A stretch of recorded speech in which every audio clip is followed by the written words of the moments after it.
Dari Bumi Kerambutin Darung Padang, 103.4 Kelas FM, this is the Actual Radio. Assalamualaikum, selamat pagi, siang, dan malam Classy People, dan juga sahabat SPH dimanapun yang berada.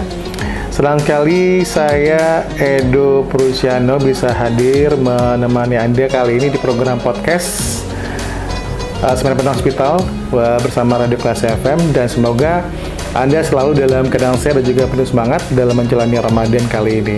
Karena kita tahu banget puasa itu kan adalah ibadah yang penuh makna. Namun, bagi sebagian orang itu dengan kondisi kesehatan tertentu seperti diabetes mellitus, itu menjalankan puasa pastinya itu membutuhkan perhatian dan juga persiapan khusus.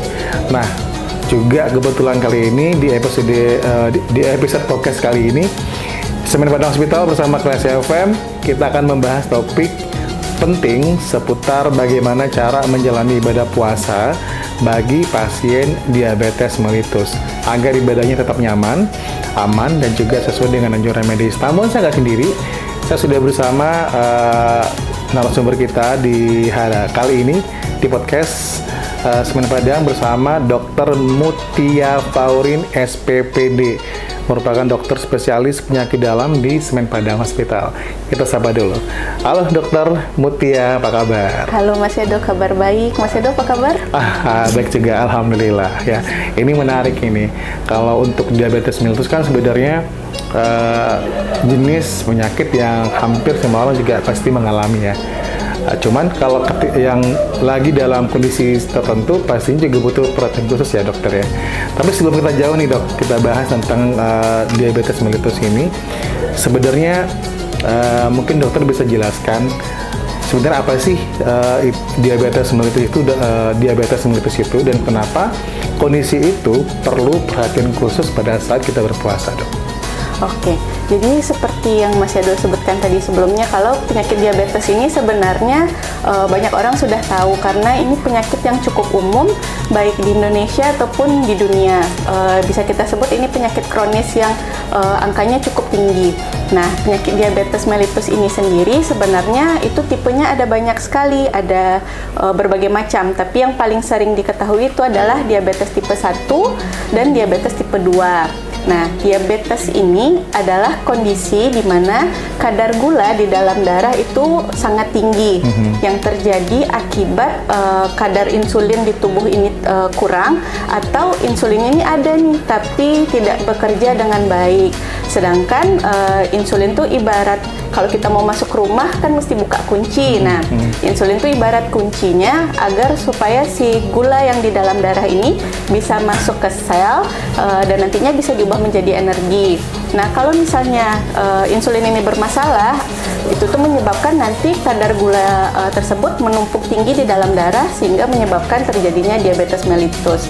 Nah, kenapa perlu menjadi perhatian terutama di bulan puasa ini? Karena seperti kita ketahui, saat bulan puasa itu terjadi berbagai macam perubahan di tubuh kita. Baik perubahan pola makan, jam makannya berbeda daripada sehari-hari, kemudian juga perubahan pola tidur, serta perubahan aktivitas. Yang mana kalau di kita-kita yang normal, yang tidak terkena diabetes, itu tubuhnya bisa beradaptasi dengan baik terhadap perubahan tersebut. Tapi kalau di pasien dengan diabetes, perubahan-perubahan yang terjadi tersebut justru dapat meningkatkan terjadinya berbagai macam resiko yang justru dapat memperburuk kondisi diabetesnya itu sendiri. Oke, mungkin lebih jelasnya dokter bisa bantu deh soal gini kan kategori pasien diabetes itu kan banyak. Nah, kira-kira kalau menurut dokter nih, apakah semua pasien diabetes ini berpuasa atau mungkin ada kondisi tertentu yang sebaiknya tidak dianjurkan kepada pasien tersebut, dok? Oke, ini pertanyaan yang cukup bagus ya sebetulnya. Jadi sebenarnya memang tidak semua pasien diabetes itu boleh berpuasa. Nah, biasanya kalau kami sebagai dokter itu melihat pasien ini terkait apakah pasiennya beresiko tinggi atau aman untuk berpuasa. Nah, pasien yang aman untuk berpuasa itu biasanya pasien-pasien DM tipe 2 yang kontrol gulanya tuh udah baik. Maksudnya kontrolnya baik nih contohnya pasien DM tapi dia tidak konsumsi obat lagi, dia cuma jaga pola makan, olahraga dan lain sebagainya. Atau pasiennya konsumsi obat namun obatnya ini yang dikonsumsi obat makan, lalu jenis obat yang dikonsumsi itu dengan resiko untuk menurunkan gula darah atau hipoglikeminya rendah. Contohnya yang paling sering dipakai itu metformin.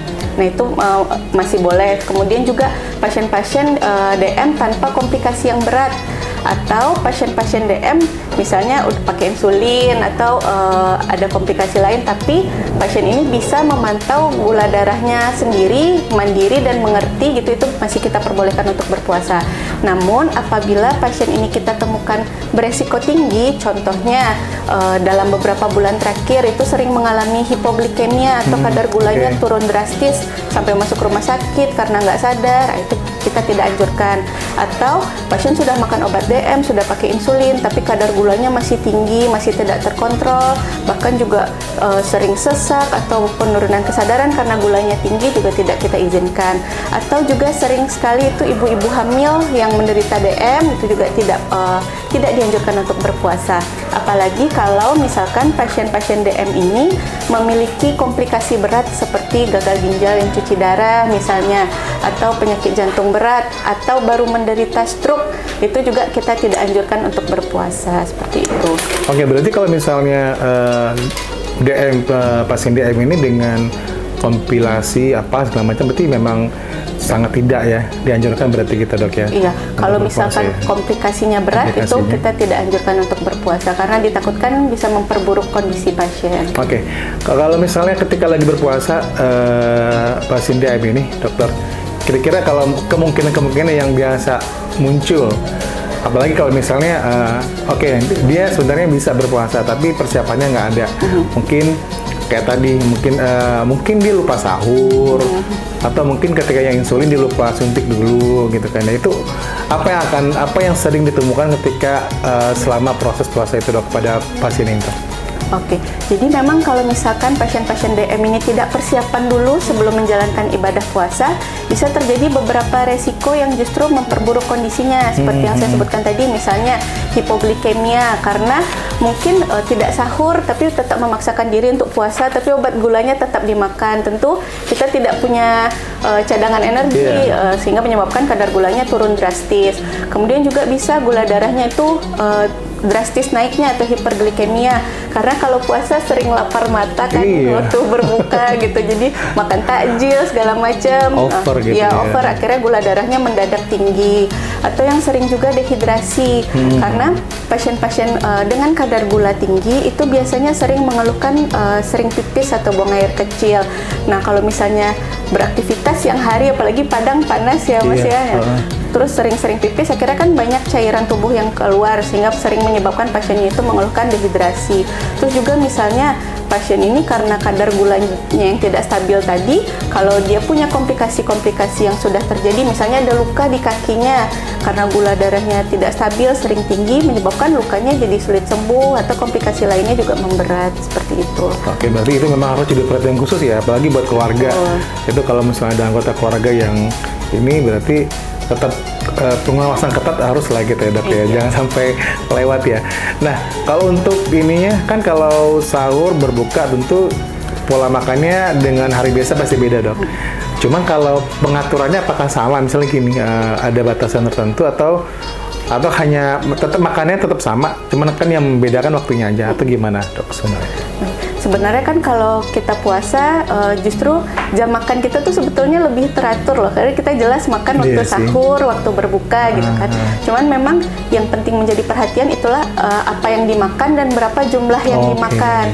Nah, contohnya misal kalau sahur itu kan ibarat kita mau ngisi bahan bakar nih buat seharian berpuasa. Nah, jadi waktu sahur itu pilih makanan yang mengenyangkan tapi tidak meningkatkan gula darah secara drastis. Contohnya misalnya kalau pilih karbohidratnya, pilih karbohidrat, kalau kita sebutnya itu karbohidrat kompleks. Jadi kalau karbohidrat kompleks ini dia dipecahnya tuh perlahan, Jadi kenyangnya lebih lama, tapi tidak meningkatkan gula darah secara drastis. Contohnya tuh kayak nasi merah, atau misalnya roti gandum, atau ubi, kentang rebus, itu dianjurkan saat sahur. Lalu protein itu sangat penting. Protein itu kan sumber metabolisme kita, semuanya perlu protein. Jadi tetap harus konsumsi protein. Bisa dari nabati atau hewani, boleh daging ayam, boleh ikan, telur, tahu, tempe, itu boleh semuanya. Kemudian juga sayuran, makanan tinggi serat itu juga diperlukan selama berpuasa, karena menjaga juga supaya pencernaannya baik gitu kan. Lalu lemak juga sebetulnya dibutuhkan, karena lemak itu ibaratnya kan cadangan. Kalau misalnya karbohidrat yang diubah menjadi gula ini udah habis karena kita berpuasa, maka yang akan dipecah untuk jadi energi itu kan lemak. Tapi pilihlah lemak yang sehat, contohnya seperti buah alpukat, itu boleh, atau misalnya dari minyak zaitun atau dari kacang-kacangan. Sama kalau sahur juga penting sekali supaya tidak dehidrasi, minum air yang cukup, minimal 3 gelas di saat sahur. Nah, sedangkan saat berbuka, ini yang penting kita sebenarnya juga jaga diri sendiri nih. Jadi reminder juga buat kita ya. Jadi jangan sampai kalap mata. Jadi pas berbuka, biasanya kita menganjurkan ke pasien DM itu berbuka bertahap.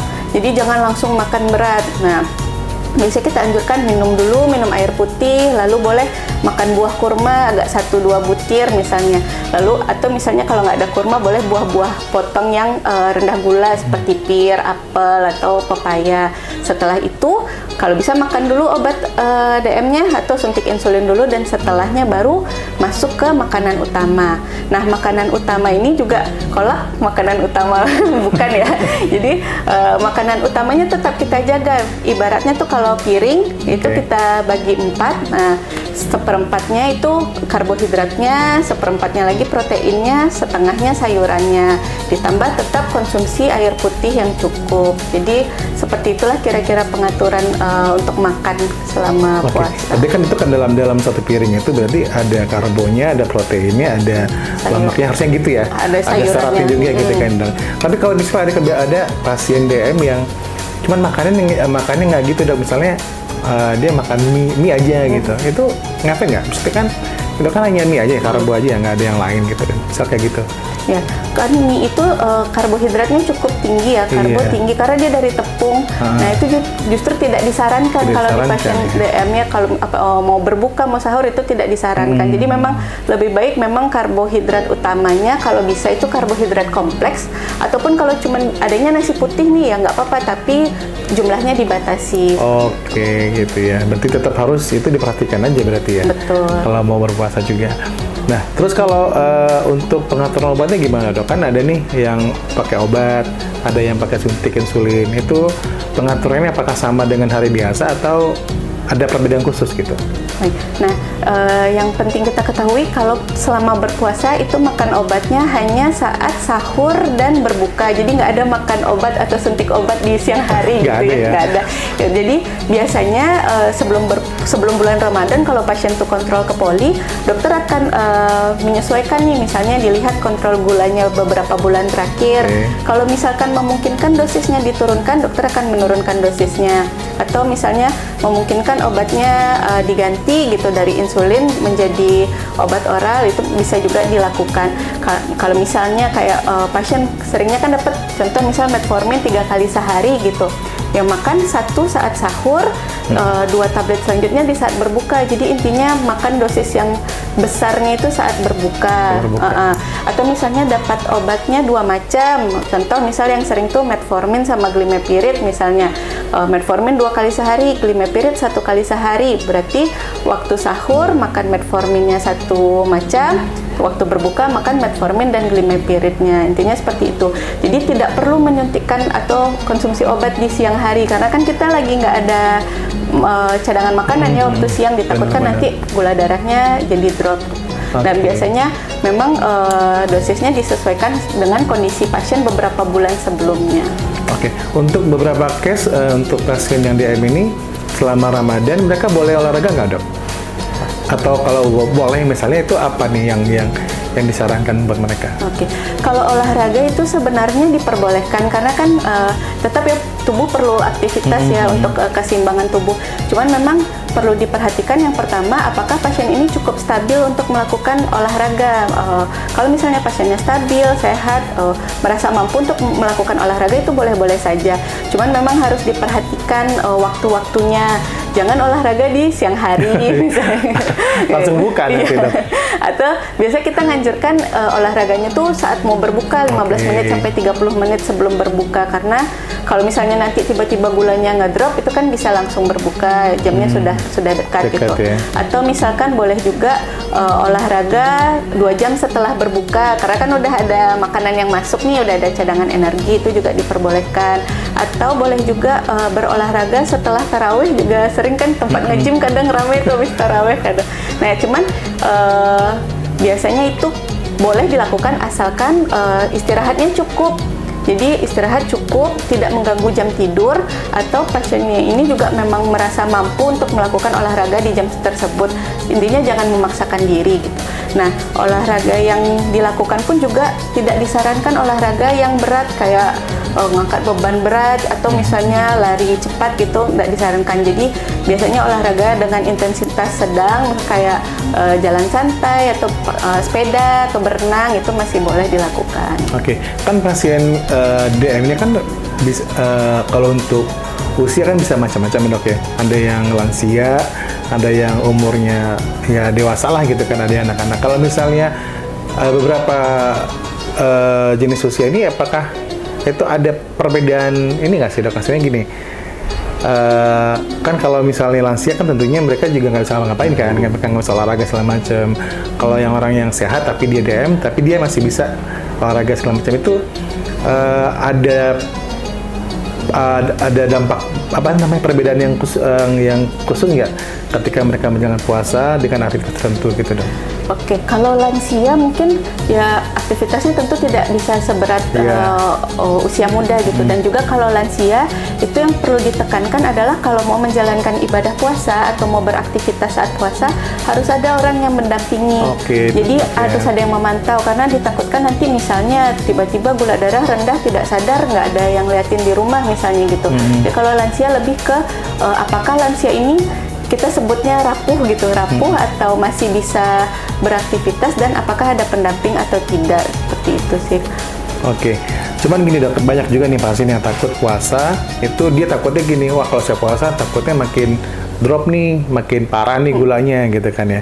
Nah kalau menurut dokter nih, kira-kira apakah dengan pengelolaan yang tepat, puasa itu justru bisa memberi manfaat nih buat pasien DM? Oke, sebenarnya kalau misalkan sebelum berpuasa itu udah konsultasi, sudah dikelola dengan tepat dan lain sebagainya, justru memberikan manfaat. Karena kita tahu kan puasa itu yang pertama otomatis berat badan turun kan, karena kita jam makannya berkurang, porsi makan juga kadang berkurang. Penurunan berat badan itu berdampak baik bagi pasien diabetes kalau misalkan dikontrol dengan baik. Kemudian juga dengan adanya berpuasa, justru seperti yang saya sebutkan tadi, pola makan kita jadi teratur, jam ngemil kita berkurang nih. Jadi biasa pasien jadi makannya jadi teratur, jelas jam makan sahur, jam makan waktu berbuka, dan nyemilnya pun juga nggak ada nyemil siang hari atau sore-sore hari, itu kan berkurang.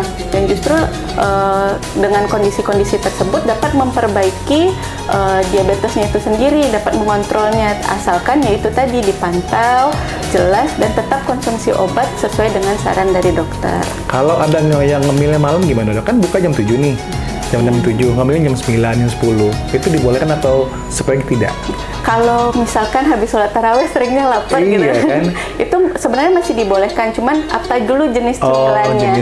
Ya, jadi misalnya kalau pasiennya mau ngemil buah potong gitu ya nggak apa-apa, atau yogurt yang sugar free misalnya itu masih boleh, atau roti-roti gandum itu tidak masalah. Kalau misalkan memang setelah tarawih itu lapar sekali pengen makan, itu masih dibolehkan. Oke, berarti tergantung jenisnya apa gitu ya, Dok ya. Oke, terakhir nih, Dok, mungkin dokter bisa ngasih pesan dan juga tips terakhir nih untuk pasien diabetes agar tetap bisa menjalani Ramadan itu dengan aman, tenang, dan penuh keberkahan, Dok. Silakan. Baik, intinya jika ingin menjalankan ibadah puasa bagi penderita diabetes itu yang pertama harus berkonsultasi terlebih dahulu. Jadi konsultasi itu sangat penting. Terus tanya ke Itu sebelum ya? Iya, sebelum puasa biasanya kan pasien kontrol tuh ke poli. Nah, Oh ya, langsung ya. Langsung tanyakan kalau mau puasa apakah boleh apa tidak. Jadi nanti dokter akan menilai ini pasiennya aman untuk berpuasa atau tidak. Itu penilaiannya berdasarkan apa, Dok? Biasanya dilihat kadar gula pasien atau Oke. kalau bisa dicek HbA1c, nah itu juga boleh. Nah, selain itu juga intinya kalau mau berpuasa harus ada persiapan dan mengerti kalau ada gejala-gejala bahaya yang mungkin terjadi selama berpuasa. Misalnya tanda-tanda gulanya rendah nih atau gulanya terlalu tinggi, nah itu harus diedukasi kepada pasien sehingga pasien mengerti. Jadi waktu menjalankan ibadah puasa, kalau sudah muncul sinyal-sinyal bahaya itu puasanya dapat dihentikan. Lalu juga yang paling penting jangan lupa jaga pola makan, jangan sampai lapar mata pengen makan ini itu dan Balas dendam iya gitu ya. balas dendam gitu ibaratnya, sehingga menyebabkan kadar gula darahnya jadi naik. Dan juga kontrol gulanya secara berkala, bisa lakukan cek gula sendiri di rumah. Saya sering anjurkan pasien kalau bisa punya alat cek gula. Alatnya, Ya, jadi kalau mulai ada gejala-gejala bahaya itu bisa dilakukan pemeriksaan gula sendiri di rumah. Dan satu lagi yang penting, Allah kan memberikan keringanan ya kepada Iya. orang sakit. Jadi nggak usah berkecil hati kalau nggak bisa puasa. Mungkin kita bisa meningkatkan di ibadah yang lainnya seperti Oke, itu. terima kasih banyak Dr. Mutia atas waktunya dan juga penjelasannya tentang diabetes mellitus. Ini sangat luar biasa manfaatnya, mudah-mudahan ini bisa kita aplikasikan lah ya buat saudara ataupun sanak saudara gitu yang menderita penyakit diabetes mellitus. Baik, Classy People, puasa itu adalah ibadah dan juga menjaga kesehatan adalah bagian dari ikhtiar agar ibadah itu bisa kita jalani dengan baik gitu ya. Bagi pasien diabetes mellitus, menjalani puasa tetap memungkinkan selama dilakukan dengan persiapan yang matang ya dok ya, seperti yang dokter jelaskan tadi, dan juga pengawasan medis yang tepat. Nah, jika Anda memiliki keluhan atau ingin berkonsultasi sebelum menjalani ibadah puasa, jangan ragu untuk datang ke Semen Padang Hospital dan berkonsultasi langsung dengan dokter spesialisnya gitu. Baik dokter, terima kasih banyak atas waktunya. Terima kasih Mas Edi. Saya Edo dan juga mewakili Dr. Mutia pamit. Banyak maaf. Wassalamualaikum warahmatullahi wabarakatuh. And then see you.